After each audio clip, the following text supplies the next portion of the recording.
પાટણના સમી તાલુકામાં ગોધાણા ગામમાં 800 વર્ષની શ્રાવણ સુદ પૂનમે રક્ષાબંધનને ઉજવાતી નથી, પરંતુ ભાદરવા સુદ તેરસે આ પર્વ ધામધૂમથી માનવામાં આવે છે। લોકવાયકા મુજબ વર્ષ 1660 થી 1665માં રક્ષાબંધનના દિવસે ગામમાં હલિયા નામની રમત યોજાઈ હતી, જેમાં 4 યુવાનો અને નાડોદા ઠાકોર અને દરબાર સમાજના તળાવમાં નારિયેળ લેવા કૂદ્યા, પરંતુ બહાર ન આવ્યા। 28 દિવસ બાદ ગોધણશવા પીર બાબાના સપનામાં આદેશ મુજબ ગ્રામજનોએ ઢોલ નગારા સાથે તળાવે પહોંચ્યા અને 4 યુવાનોને હેમખેમ બહાર કાઢવામાં આવ્યા હતા।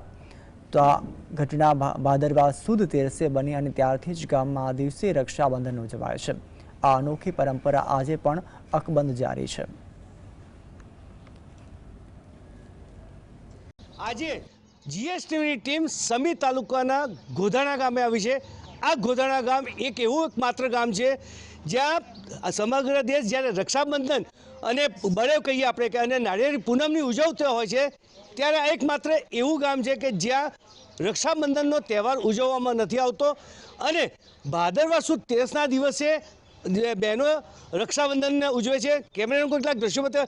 આ જે બહેનો છે અત્યારે હાલ લગભગ આ ગામના વહુ દીકરીઓને કહીએ તો લગભગ 2000 જેટલી બહેનો દીકરીઓ છે, પણ એ નસીબદાર છે એટલા બધા કે એમને પૂનમના દિવસે રક્ષાબંધન નથી ઉજવતા અને લગભગ 28 દિવસ પછી જ્યારે રક્ષાબંધનને રાખડી બાંધવા આવે ત્યારે એક આખા ગુજરાતમાં તો એક નવીનતા છે, સાથે સાથે ભારતમાં પણ આ કહી એવી છે।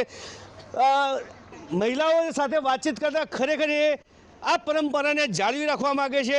જે પરંપરા છે એ પરંપરા એ લોકો હજુ પણ આગળને આગળ ચાલી રાખવા માગે છે। આ પરંપરા 800 વર્ષથી ચાલી આવી છે। અલ્કેશ પંડ્યા, જીએસટીવી,